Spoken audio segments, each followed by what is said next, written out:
सबसे पहले बात ईरान की। और ईरान जहां जंग किस ओर जाएगी ये अब भी सवाल है।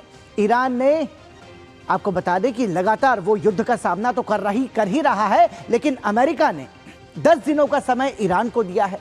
ट्रंप लगातार ईरान पर समझौता करने का दबाव बना रहे हैं, तो दूसरी तरफ इजराइल ने हमले और तेज कर दिए हैं। यानी ईरान पर नरम और गरम दोनों ही रणनीति का इस्तेमाल किया जा रहा है। अब सीधे तौर पर अमेरिका कह रहा है और इजराइल भी कह रहा है कि हम सीधे तौर पर युद्ध विराम तो फिलहाल नहीं रख रहे हैं, लेकिन बातचीत के लिए भी फिलहाल कोशिशें दोनों ओर से जारी हैं। क्या ये सोची समझी रणनीति है या फिर एक और चाल? ये सवाल इसलिए क्योंकि अमेरिका लगातार अपना जमावड़ा मजबूत कर रहा है। अमेरिका की मरीन कॉर्प्स और पैराट्रूप्स भी तैयारी में जुटे हैं। तो ऐसे में सवाल यह है कि क्या ईरान पर हमले का दूसरा चरण शुरू होने वाला है या फिर ईरान समझौते के लिए राजी होगा? अब तक ईरान ने हार मानने से इनकार कर दिया है और पलटवार किया है। इसलिए माना जा रहा है कि ट्रंप के इस डबल गेम में ईरान पर और बड़ा प्रहार होने वाला है। तो यह समझने वाली बात होगी कि यह डबल गेम आखिर क्या है। हम ये भी देख रहे हैं कि अमेरिकी राष्ट्रपति कह रहे हैं कि हम बातचीत की कोशिश कर रहे हैं। ईरान कह रहा है हम किसी भी स्थिति में बातचीत नहीं करेंगे और यदि बातचीत होगी तो वो हमारी शर्तों पर होगी। आपको बता दें कि अमेरिका के मरीन कमांडर्स बड़े पैमाने पर खाड़ी देशों में पहुंच रहे हैं। इस बात के आसार बन रहे हैं कि अमेरिका कोई बड़ा जमीनी हमला ईरान पर कर सकता है। अमेरिका स्ट्रेट ऑफ हॉर्मूज को खुलवाने के लिए अमेरिकी जमीनी हमले के विकल्प पर भी विचार कर रहा है। और आपको बता दें कि युद्ध के 28वें दिन ईरान पर इजराइल के हमले जारी हैं। इजराइल ने यूरेनियम प्रोसेसिंग प्लांट को निशाना बनाया है। खोंडाब हेवी वाटर फैसिलिटी और अर्दाकन येलो केक प्रोडक्शन प्लांट पर भी हमला हुआ है। बुशहर परमाणु ऊर्जा प्लांट पर भी एयर स्ट्राइक्स हुई हैं। IAEA ने कहा है कि रेडिएशन स्तर में कोई बढ़ोतरी नहीं हुई है, लेकिन हालात पर नजर बनी हुई है। दूसरी ओर ईरान ने भी पलटवार किया है। ईरान ने सऊदी अरब के सैन्य ठिकानों पर हमला किया है। ईरानी हमले में 10 से ज्यादा अमेरिकी सैनिक घायल हुए हैं। ईरान ने इजराइल के हेब्रोन में मिसाइल हमले किए और इस बीच ट्रंप ने ईरान को अल्टीमेटम देते हुए कहा कि ईरान में अभी भी 3554 टारगेट्स बचे हुए हैं और यह काम बहुत जल्दी ही पूरा होगा। अब इस स्थिति में यह देखना होगा कि आखिर ये जो युद्ध है ये किस और आगे बढ़ रहा है। आपको बता दें कि सऊदी अरब के प्रिंस सुल्तान एयरबेस पर ईरान के सैन्य हमले में 12 अमेरिकी सैनिक घायल हो गए हैं, जिनमें से 2 की हालत गंभीर है। इसी के साथ ईरान के खिलाफ युद्ध शुरू होने के बाद से 300 से अधिक अमेरिकी सैन्यकर्मी घायल हो चुके हैं। वहीं इस संघर्ष में 13 अमेरिकी सैनिक मारे गए हैं। इस हमले में अमेरिकी रिफ्यूलिंग एयरक्राफ्ट को भी नुकसान पहुंचा है। 28 फरवरी को शुरू हुए युद्ध के बाद से ये एयरबेस पर अब तक का दूसरा सबसे बड़ा हमला है। इससे पहले भी यहां मिसाइल स्ट्राइक हो चुकी है, जिसमें 5 रिफ्यूलिंग एयरक्राफ्ट क्षतिग्रस्त हो गए थे। तो ये जो स्थिति है, इस स्थिति को अब समझना होगा। ईरान इजराइल पर भी लगातार मिसाइल हमले कर रहा है ईरान, और इजराइल के कई शहर ईरान के हमलों का कहर झेल रहे हैं। हेब्रोन पर ईरान की मिसाइल्स ने तबाही बरसाई है।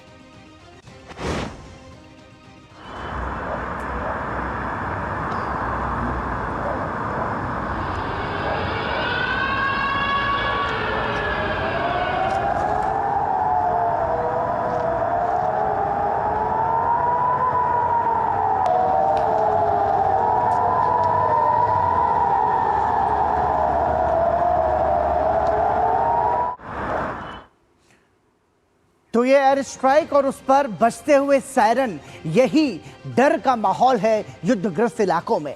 इजरायली रक्षा मंत्री ने कहा है कि ईरान आबादी पर हमले बंद नहीं कर रहा है, इसलिए अब इजरायल के हमले और तेज और व्यापक होंगे। הממשלה בנימין נתניהו ואני הזהרנו את משטר הטרור האיראני להפסיק את ירי הטילים לעבר האוכלוסייה האזרחית בישראל. למרות האזהרות, הירי נמשך. ולכן תקיפות צה"ל באיראן יעלו מדרגה והתרחבו למטרות ותחומים נוספים שמסייעים למשטר בבניית והפעלת אמצעי הלחימה נגד אזרחי ישראל. הם ישלמו מחירים כבדים, הולכים וגוברים על פשע המלחמה הזה. तो इजराइल लगातार ये कह रहा है कि इन हमलों के लिए ईरान को बड़ी कीमत चुकानी होगी। एक तरफ युद्ध की आंच तेज हो रही है तो दूसरी ओर युद्ध विराम पर भी चर्चा जारी है। अमेरिका और ईरान दोनों ने युद्ध विराम के लिए प्रस्ताव दिया है। अमेरिका ने पुष्टि की है कि उसने युद्ध विराम का प्रस्ताव दिया है। अमेरिका ने ईरान को 15 सूत्रीय युद्ध विराम प्रस्ताव दिया है, जिसमें ईरान के परमाणु कार्यक्रम पर प्रतिबंध लगाने की मांग भी की गई है।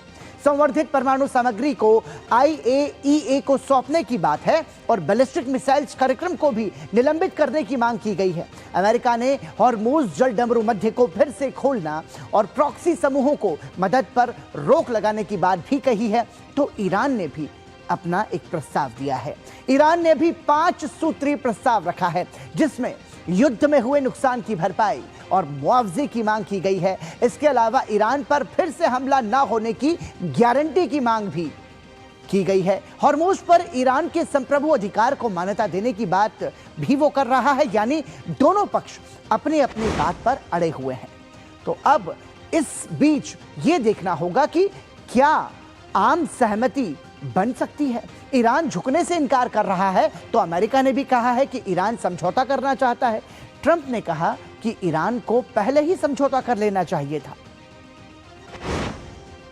They are begging to make a deal, not me. They're begging to make a deal. And anybody that saw what was happening over there would understand why they want to make a deal. But they say, oh, we're not talking to them. Anybody would know that. And only a total fool. And they're not fools. They're very smart, actually, in a certain way. And they're great negotiators. I say they're lousy fighters, but they're great negotiators. They are begging to work out a deal. I don't know if we'll be able to do that. I don't know if we're willing to do that. They should have done that 4 weeks ago. They should have done it 2 years ago. तो अमेरिकी राष्ट्रपति यहाँ कह रहे हैं कि Iran हमसे समझौते की और डील पक्की करने की भीख मांग रहा है। इस पर यह समझना होगा कि आखिर वास्तविकता क्या है। ट्रंप समझौते की बात कर रहे हैं तो इजराइल हमले और तेज करने की। इजरायली प्रधानमंत्री ने कहा कि ईरान पर पूरी ताकत से हमले जारी रहेंगे। לתקוף בעוצמה את המטרות של משטר הטרור האיראני. אמש חיסלנו את מפקד חיל הים של משמרות המהפכה. לאיש הזה יש הרבה דם על הידיים, ובנוסף הוא זה שהוביל את סגירת מצרי הורמוז. זוהי עוד אחת מהדוגמאות של שיתוף הפעולה בינינו לבין ידידינו ארצות הברית במטרה משותפת להשיג את מטרות המלחמה. तो साफ है कि ईरान पर नरम और गरम दोनों रणनीति का इस्तेमाल हो रहा है। तो ईरान भी अपने सबसे बड़े दाव का इस्तेमाल कर रहा है। उसने हॉर्मुज जल डमरू मध्य पर अपनी पकड़ और ज्यादा मजबूत करने का ऐलान किया है। ईरान ने कहा है कि यहां आने वाले जहाजों को ईरान के इस्लामिक रिवॉल्यूशनरी गार्ड्स कॉर्प्स से मंजूरी लेनी होगी। संदेश स्पष्ट और साफ है कि हॉर्मुज स्ट्रेट से गुजरने वाले जहाजों के लिए ईरान टोल बूथ जैसी व्यवस्था बना रहा है। तो ये भी अब ये समझना होगा, क्योंकि उस क्षेत्र से हम ये कह सकते हैं कि बड़ी मात्रा में जो तेल है, जो जहाज है, वो लेकर निकलते हैं और वो दुनिया के अलग अलग देशों में भी पहुंचते हैं। तो सुनिए ईरान में किस तरह टीवी पर हॉर्मुज स्ट्रेट बंद करने का ऐलान किया गया।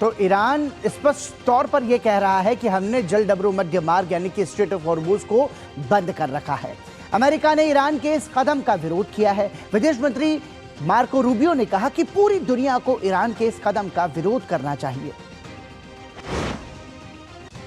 Schedule on that operation and expect to conclude it at the appropriate time here in a matter of weeks, not months, and the progress is going very well.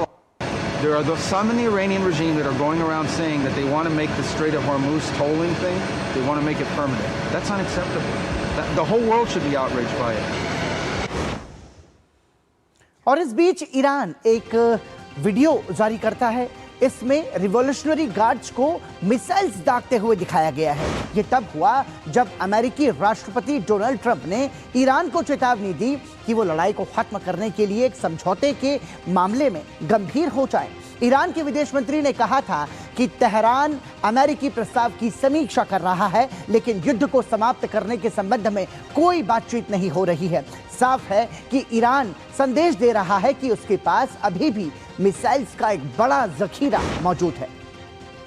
और ऐसे में ईरान में युद्ध के बीच खबर ये आ रही है कि रूस से ईरान को उन्नत ड्रोन की खेप भेजी जा रही है। ये ड्रोन उसी ड्रोन के उन्नत संस्करण है जिनकी आपूर्ति तेहरान ने पहले रूस को यूक्रेन पर हमले के वक्त की थी। अमेरिका और इजराइल द्वारा ईरान पर किए गए हमले के बाद से तेहरान 1 महीने से भी अधिक समय से इजराइल, खाड़ी के पड़ोसी देशों और मध्य पूर्व में स्थित अमेरिकी ठिकानों पर ड्रोन से हमले कर रहा है। यानी शाहिद ड्रोन, ईरान के पास शाहिद ड्रोन का भंडार है जिसका वो जमकर इस्तेमाल कर रहा है, जबकि रूस ने यूक्रेन युद्ध के दौरान इनके डिजाइन में सुधार किए हैं। यानी अब ये और भी ज्यादा घातक और खतरनाक हो चुके हैं। तो ये जो डबल गेम चल रहा है, ये इसके जो अलग अलग मायने हैं वो यहाँ पर समझना बहुत ज़्यादा ज़रूरी है। आपको बता दें कि ईरान अपने तैयारियों को धार दे रहा है तो अमेरिका भी पीछे नहीं है। United states marine corps Iran के पास तैनात हो रहे हैं और इसे सबसे ताकतवर और प्रोफेशनल लड़ाकू ताकतों में गिना जाता है। मरीन कॉर्प्स एक एक्सपीडिशनरी और एम्फीबियस बल है। ये जल, थल और नभ तीनों जगहों से हमला करने में माहिर हैं। किसी भी अंतर्राष्ट्रीय संकट में सबसे पहले पहुंचने वाले सैनिक होते हैं। इनकी ट्रेनिंग अमेरिकी सेना में सबसे लंबी और कठिन मानी जाती है। इनके पास अपने विमान, टैंक्स और हमलावर जहाज होते हैं। इसके साथ ही पैराट्रूप्स को भी तैनात किया जा रहा है। यानी जमीन से लेकर आसमान तक किसी भी जगह से अमेरिका अगला वार कर सकता है। और अमेरिका के रक्षा सचिव पीट हेग्सेथ ने कहा कि ईरान के आसमान में A-10 और अपाचे उड़ान भर रहे हैं। इसका मतलब यह है कि हम पूरी तरह से उन पर हावी हैं। You're telling us that Iran is not a threat to the world or to the US. President Trump knows better. And here's what success actually looks like right now. You mentioned it, Mr. President. A-10 Warthogs, if you know them, you love them, and Apache helicopter gunships are flying strike missions inside Iranian airspace and throughout the Strait of Hormuz at will. See, you only send these slow, low-flying, close air support platforms when the enemy has no meaningful air defenses left. Their presence is proof that Iran's air defenses are gone. Their command and control is shattered, their top leaders hiding in underground bunkers, while their mid-level commanders are being crushed in the field, the morale of their fighters plummeting, and we see that disconnect daily. Paschim Asia में जारी भारी तनाव के बीच संघर्ष का दायरा अब और अधिक बढ़ता जा रहा है। इजरायली सेना के अनुसार यमन की ओर से पहली बार इजरायल पर एक मिसाइल दागी गई है। इसके साथ ही ईरान और हिजबुल्लाह की ओर से भी लगातार हमले किए गए हैं। इन हमलों के कारण इजरायल के बीर शेबा और मुख्य परमाणु अनुसंधान केंद्र के आसपास के इलाकों में रात भर में तीसरी बार हवाई हमले के सायरन गूंजे। आपको बता दें कि यमन की राजधानी सना पर साल 2014 से ईरान समर्थित हूती विद्रोहियों का कब्जा है। हालांकि हूती गुट ने तुरंत इस ताज़ा मिसाइल हमले की जिम्मेदारी नहीं ली है। सऊदी अरब के साथ संघर्ष विराम के कारण हूती विद्रोही अब तक इस सीधे युद्ध से बाहर थे, लेकिन यमन की ओर से हुए इस ताज़ा हमले से पूरे पश्चिम एशिया में क्षेत्रीय युद्ध का खतरा और अधिक अब गहरा गया है। तो ये जो युद्ध के समीकरण है वो हमने आपको समझाने की कोशिश की। इसी के साथ नेशन टू नेशन में फिलहाल रुक रहे हैं एक छोटे से ब्रेक के लिए, तुरंत लौट रहे हैं।